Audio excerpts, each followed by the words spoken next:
this person is morally evil, therefore I can justify his death. He's going to destroy democracy. It's an attack on the social fabric. Exactly. I need my guns, right? I think that they should contribute to the social contract, which is, if you have a different opinion, voice it. Use your words. 100%. Try and convince others that you are right. Cool. Well, ladies and gentlemen, Episode 3. welcome to Talk Radic, and thank you for joining myself, Benjamin, and Raphael here. And today, what are we discussing, Raph? Well, we're talking about political violence. More specifically, I have a very hardline claim, which is basically that in a strong liberal democracy, political violence against someone, no matter how reprehensible you think their beliefs are, cannot be justified. That's my claim. If you want to put it in philosophical terms, I'm a staunch deontologist about violence, against violence, basically. Cool. So that's really interesting. So it's interesting because it touches on a lot of moral questions. Yeah. A lot of questions about what is democracy. Because I feel like your claim kind of assumes that it assumes a democracy is present. Yes. Well, my argument to justify my claim is more of it's a consequentialist argument, which is basically saying that if you justify political violence, you normalize political violence, which hurts the democratic process, right? It hurts the ability and the strength of the democracy in a society, right? So in a strong liberal democracy, I don't think you can justify political violence, because by doing so, you degrade the democracy. You degrade the power of the democratic process, right? And so the reason for this is because if you allow for violence to be a reasonable reaction to a disagreement in ideas, you're reverting society back to the state of nature. The state of nature, the state of authoritarian regimes, where if you disagree with someone, you talk to the sword, right? Whereas the whole point of a democracy is, if you disagree with someone, you talk to them, like with your words, your ideas, and through that synthesis and that disagreement of ideas, you get to a compromise. You get to a better solution, or you decide which solution is better, right? But if you allow for the normalization of violence, you disregard this whole process, this synthesis, and you go back to the use of violence as the default answer, and then that hurts democracy as a whole, right? That's really why I don't think it's justified. Not because killing is mean. I mean, it is mean, but it's not because of that. It's because by justifying killing, you hurt democracy, and the preservation of democracy, the preservation of the democratic process, for me, takes supersedence over any other justification that you might make up for violence, right? And we're seeing this today as a growing issue. People celebrating political violence. Oh yes. And I think the thing that we need to understand, and I think what your argument is, it does not matter whether you disagree with certain views, right? That's kind of what you're arguing. Yeah, for sure. So obviously, So what really got me onto this idea is Kirk. So obviously Charlie Kirk got shot in the neck, right? And a lot of people online were like, well, I don't care. He said that Palestinians didn't deserve to live, or he said XYZ. He said that women shouldn't be able to have abortions. And I came away with that whole thing and seeing the online discourse was that, look, whether or not you believe that Charlie Kirk was right on XYZ issue or completely wrong on XYZ issue, I think that by saying that you can kill someone because their ideas are their ideas are just that bad, their ideas are just that bad, then that means that you give license to rewrite the social contract, right?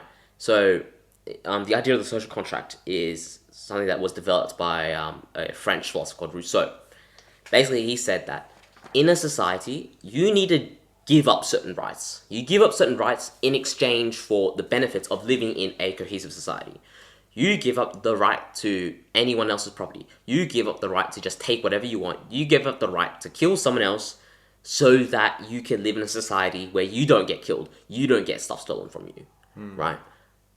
If you normalize political violence, you're basically rewriting the social contract to say, I'm not giving up the right to resolve my political disagreements with violence. I'm not giving up that right.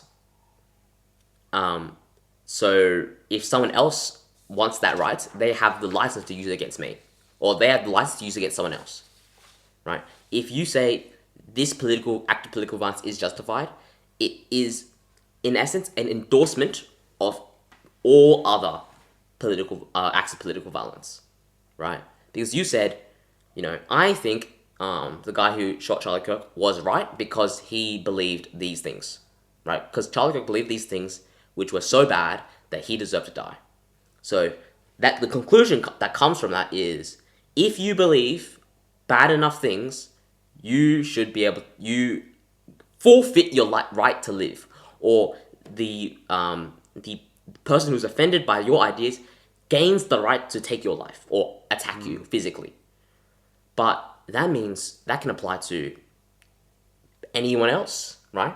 If you speak your mind, if you speak your ideas, you are now at risk of being a victim of violence, right? Because it's been normalized. That's what happens when you normalize political violence, right? When do you draw the line though? Because an example, for example,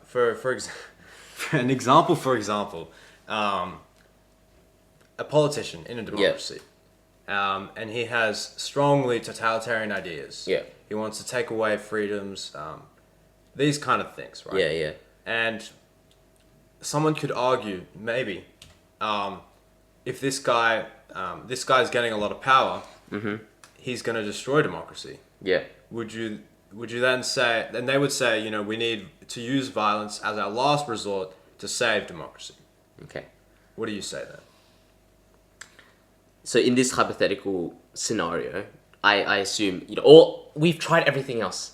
Every other avenue or way of restricting this unchecked power is gone. Yeah. Firstly, I would say the situation that would occur would require the weakest constitution I've ever seen, right? Yeah, but you gotta consider, people are saying this about Trump. Sure. Let's say the American Constitution is very weak, very ineffectual, and Trump or some other hypothetical politician is vacuuming up all the power and is about to become an authoritarian and about to institute an authoritarian state. I guess if all other avenues have been explored, all other democratic, non-violent attitudes have been explored, I would tentatively perhaps endorse some level of... There's a hole there. Well, I wouldn't say that because I said the reason why I am a staunch against political violence, right, as a whole, is a consequentialist argument because it attacks the very fabric of democracy, right? Yeah. So my argument is violence attacks the fabric of democracy. If someone is attacking the fabric of democracy and there's no way that you can, without using violence, remove him, then I think perhaps. But actually, that's something I'm not too sure on, right? That's what we got to think about. Yeah. Look, it's a hard one. Yes.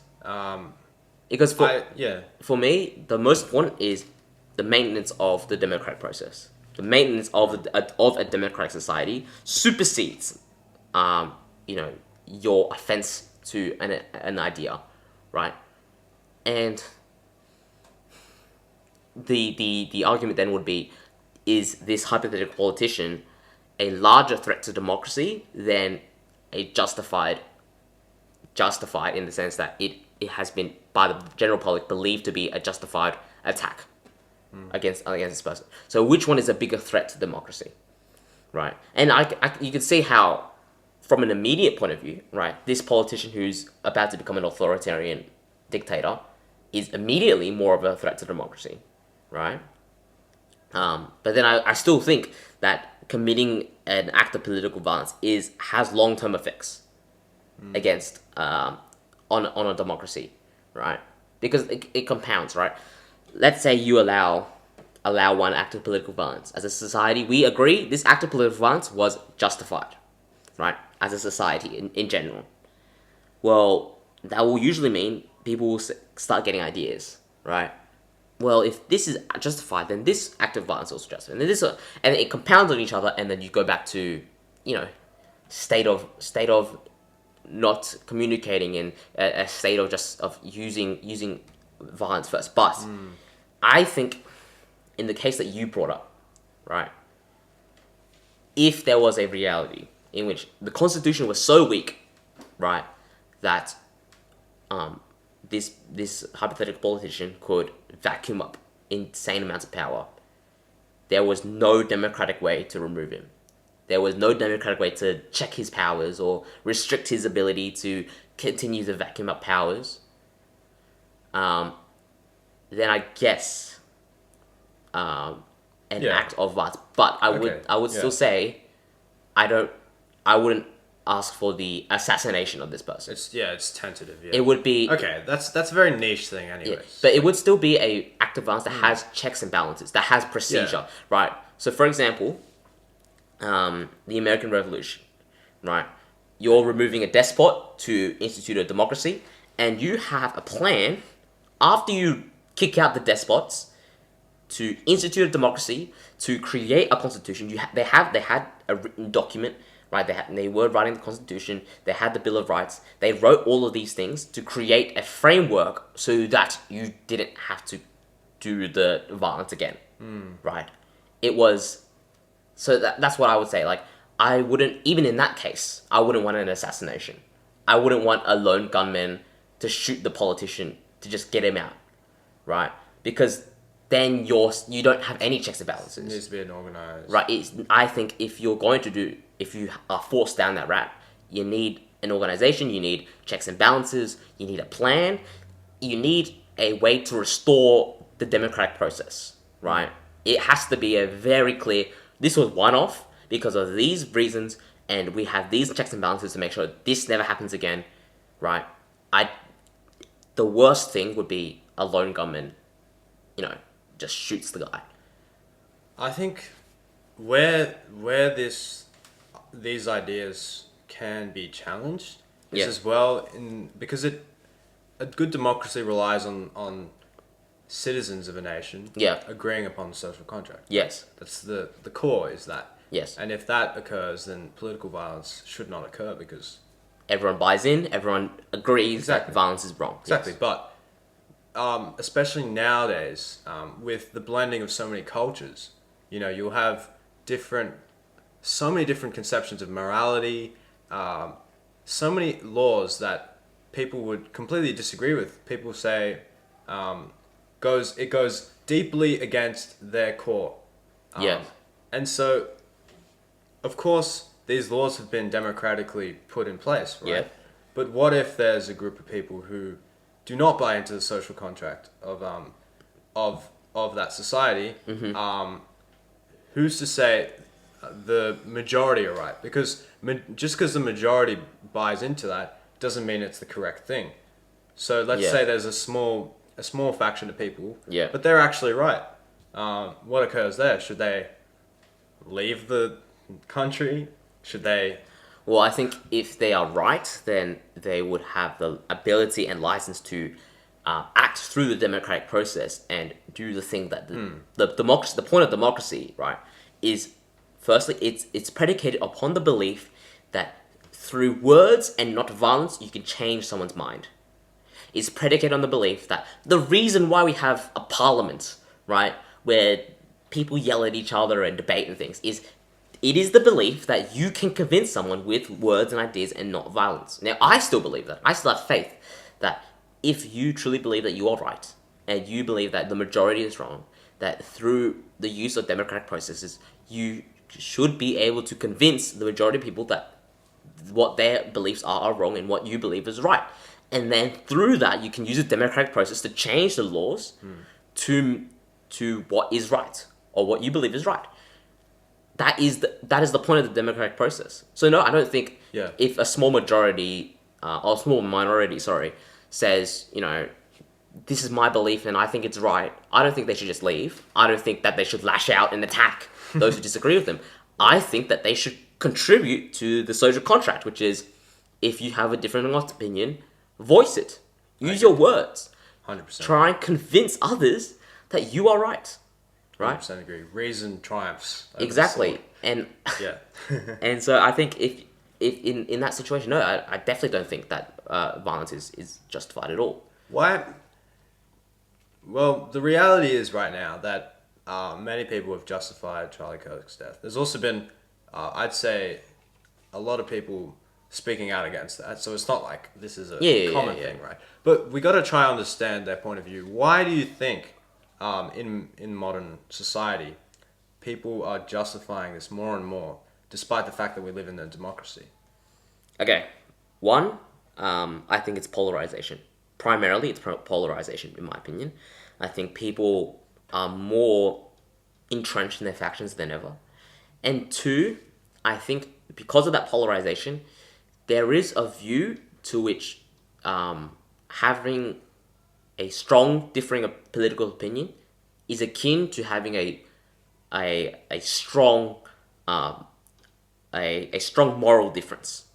What I mean by that is both sides of the political spectrum, and I'm talking in America, right? I think in Australia we're quite lucky in the fact that we're not super polarized, at least compared to America. I think America, I see that, yeah. In many ways, I see it as the canary in the coal mine, right? So it's like the thing, they've gone super far down this lane of polarization. Yeah. So we can view them from here and see, okay, this is what happens when your country becomes super polarized politically, right? And what we see is that both sides view the other side as not just wrong about policy issues, but like intrinsically morally less correct, morally worse. Like the left thinks that the right is evil, the right thinks that the left is evil. Like they not only do they not agree, but they see each other as worse people. And that really damages democracy. And because of that, because both sides see the other side as just like worse people, like at least the far extremes of both sides. That's important. Then that means that you can, from that, you can decide, well, this person is morally evil, therefore I can justify his death. Right? But also,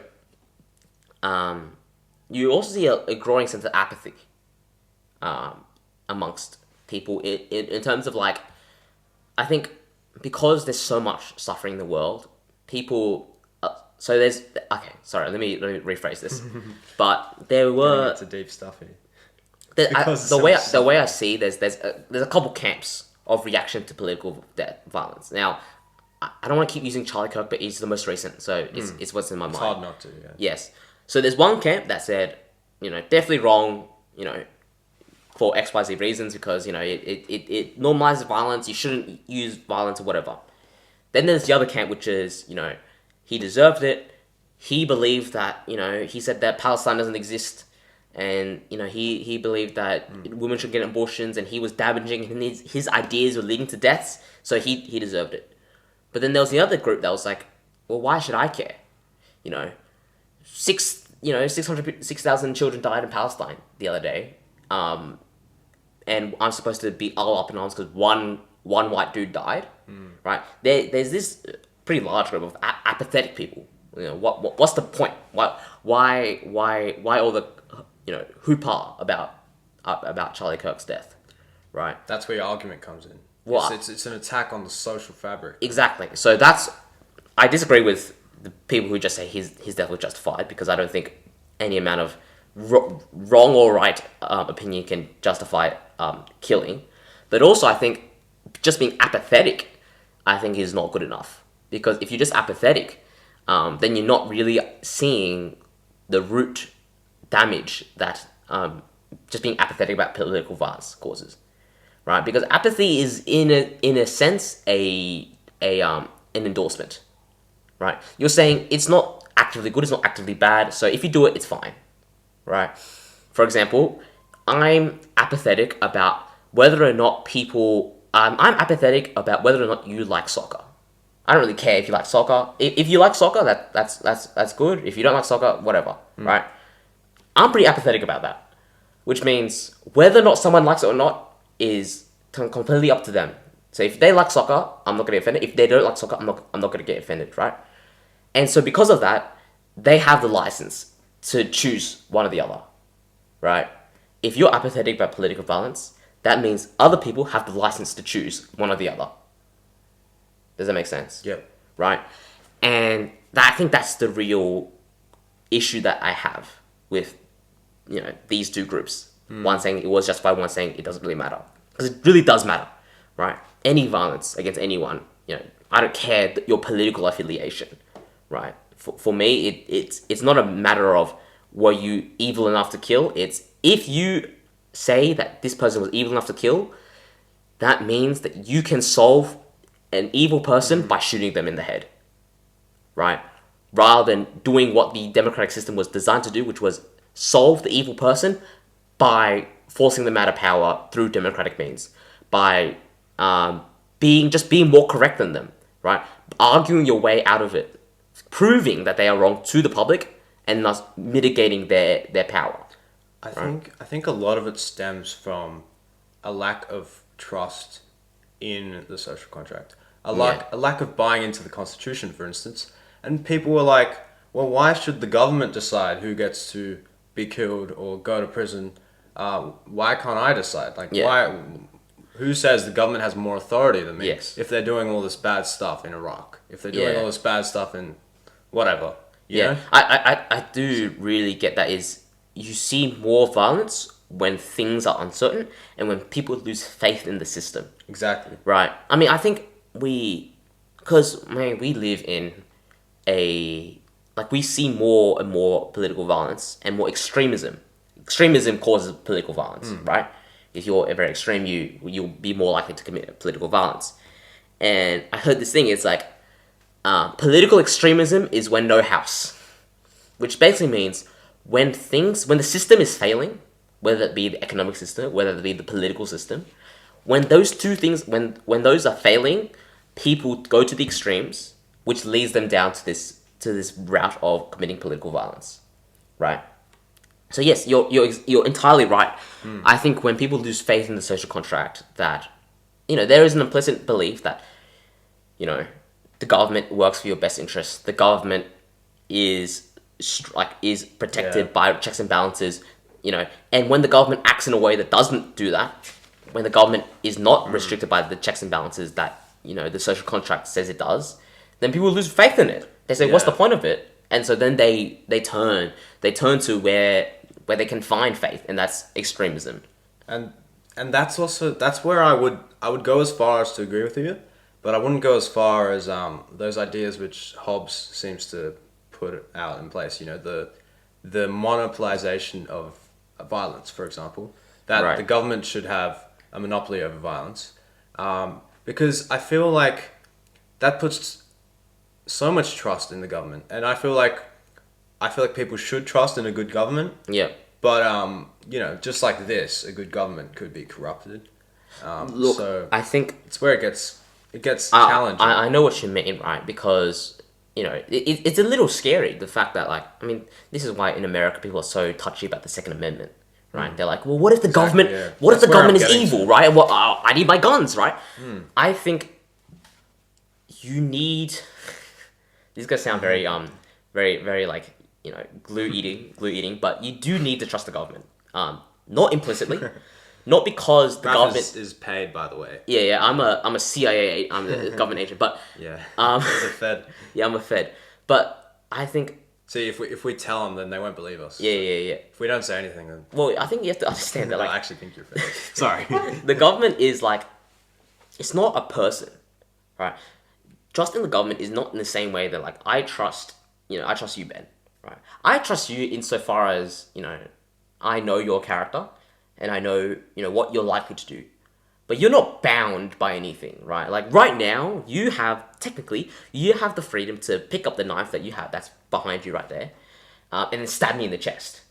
Now, I know with pretty good certainty that you're not about to do that, because you're a pretty good person, I must say. Thank you. Right? But the government's not a person. The government doesn't actually have free will. Yeah. Because the government is an institution that, ideally, in theory, is protected and safeguarded by checks and balances and a constitution. Yeah. Right? And so this is what separates the democratic government from a despotism, right? Or a tyranny of the majority, right? Is these checks and balances, right? And so when you say, oh, I don't think Hobbes is right when you say, the government should have monopolization of violence. I think, in practice that's probably bad, right? In practice, if the government can, just like that, execute you or something, right? Or just decide, you know what, I'm feeling evil today. The government's like, it's like that, and then you're dead. Exactly. That's bad.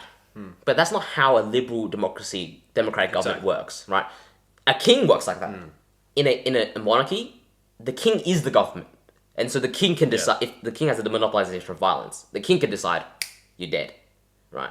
But in a strong liberal democracy, like in Australia that we have here, at least I hope that we have here in Australia, there are checks and balances to prevent arbitrary power, really. Yeah. Right? And so the monopolization of violence by the government is not monopolizing a single entity. It's monopolizing spread out across this massive entity that we call the government that's restricted and that has a separation of powers that restricts arbitrary power. Right? What I will say, the point that Hobbes is trying to make in the quote, the function of the state is to ensure peace through the monopolization of violence, is to say, take away the license of the arbitrary person to commit arbitrary violence. Right? I'd agree. So I can arbitrarily commit violence against you if there was no government.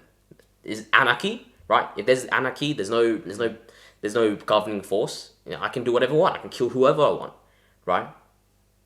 And so that was the first step of, okay, let me just explain this as like, almost like societal evolution, right? The first step was anarchy. Anyone could do whatever they want. We realized pretty quickly in ancient times that couldn't work, right? We realized that, like, if we spent all of our time killing each other, that, we wouldn't get anywhere. And it would actually be a lot easier if we stopped killing each other and we, work together, basically. And so we started organizing societies, right? But there's still the capacity to kill each other. And so you monopolize that into a singular entity that we call government, right? But the issue with ancient societies was that it was a non-democratic government led by one person. So you still had the arbitrary power, but instead of having the potential to be arbitrarily killed by, 1,000 people, you could be arbitrarily killed by one person. That was called the king. Democracy changed that by government changes so that you can't be arbitrarily killed by one person. In fact, you can't be arbitrarily killed because it's the Constitution. The Constitution is the rule above all, right? Rule above all. No one's above the law of the Constitution, right? That's the rule of law. Rule of law, right? And so, therefore, you can't be arbitrarily killed anymore. That's the world that you want. That's a society that you want to live in. Yeah. So to bring us back to political violence, by allowing political violence, we're regressing back to the anarchy stage. State of nature. Right? That state of nature.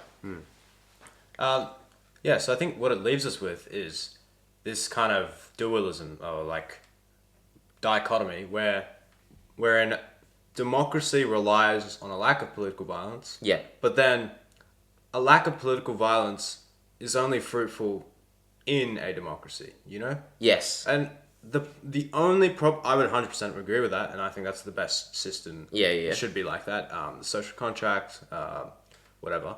But the only criticism would be that some people could see that as an idealistic way to see the world. Right. To see democratic society today. And a realist might say it's flawed because of that. So like a realist might say, Well, we need the violence, right? We need the violence. Yeah, to... a realist might say, for instance, how can we say that if democratic societies themselves were established upon violence, or not upon violence, but through violence? Well, the French Revolution. Yeah, yeah. Well, I think the reason why, right? You bring up a good point, right? The French Revolution or the American Revolution, right? Both of those, you have a despotic king, and then as you said, through violence, you create a democracy. I get that. Right. Yeah. The reason why they needed violence then is because they lived in an authoritarian society. Yeah, but the realist might say, well, is there really a perfect democratic society?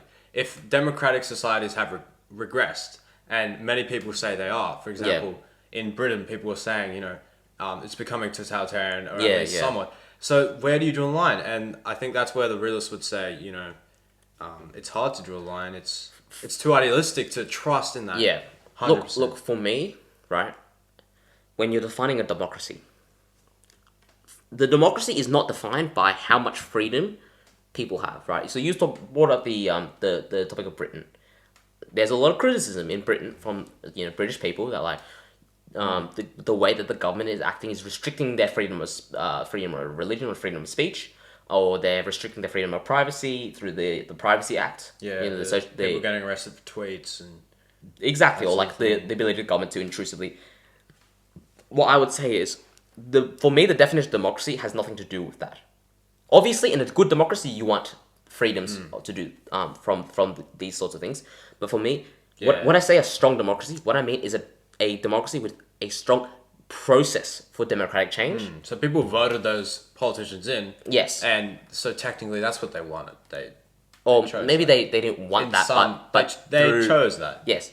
And like more important than the outcome is the process. Yeah, and I guess in Britain, for instance, people could say the next election, most likely the guy who's in now, he's going to get voted out, and then the next party is going to try to reverse those decisions and act upon the will. So I guess I see what you mean. Even Britain, in its current state, people could say it's a fruitful democracy. Yeah, because the thing is, right, is it's not about the outcomes. Because in a democracy, the outcomes are easily changed. The process is not easily changed, right? So the power of a democracy is that one guy can only mess up the country so much, right?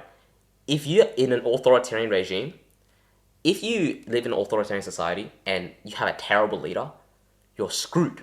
You can't change anything. There's no process to get rid of him other than to off him or to forcibly get rid of him through the army, right? That's just how it is. Whereas in a strong democracy with a strong constitution and strong separation of powers, even if the prime minister or the president, right, is off his rocker and he's doing all these terrible things, as long as the democratic process to get to power is maintained, as long as that isn't touched, you can replace him. Yeah, that's more important. So the counter argument would only exist if they were changing the process, abusing, for example, as has been done in history, abusing certain articles which allow for the use of dictatorship. Yes. Provisionally. So, for example, I think you're alluding to Nazi Germany, right? For instance, Article 48, where they could use exactly. That's them abusing and basically morphing the democratic process of making decisions by countervening or getting around the Reichstag and giving Adolf Hitler executive power. That's the threat to democracy, right? That's the real threat to democracy. It was enabled by the normalization of political violence, but that was more of a threat to the democratic process than the anti-Semitism, right? The policies of anti-Semitism by the Nazi Party, right? Those were really bad, obviously, but that was not inherently a threat to democracy. Yeah, because people voted for that. Exactly. So if, let's say, Hitler Hitler became chancellor and he introduced all these, the Nuremberg race laws and things like that, right? But he never touched the process. He never did the enabling act. He never abused Article 48 or 42, whatever, right? He never did any of those things. In theory, the democratic process was still intact enough that they could replace him. Yeah. And you could reverse those anti-Semitic laws, and Germany could still be a democracy. Exactly. The real problem came from when they changed The the real problem process. pertaining to Yes. this topic. Yes, in terms of the degradation down. of... I'm not saying that anti-Semitism was not a problem. Don't take us down, please. Please. But it's the real problem in pertaining to the destruction of German democracy in the 1930s was the attack on the process. The process must be maintained. Yep. Right? That's the most important thing. And so when you have a political violence, you circumvent the process, the democratic process. And that's the real danger. Right? That's why we really should condemn political violence, because you circumvent the process. I think that's a good place to end it. I think that is a good place to end it. I'm lightheaded. Well, that was a very interesting discussion, and it's good to consider and criticize our own system and think about certain flaws, but also the strengths of our own democratic system. Yeah. Yeah. But Thank yes. you for listening. Thank you for listening. That's episode 3, all wrapped up. Catch you in the next one.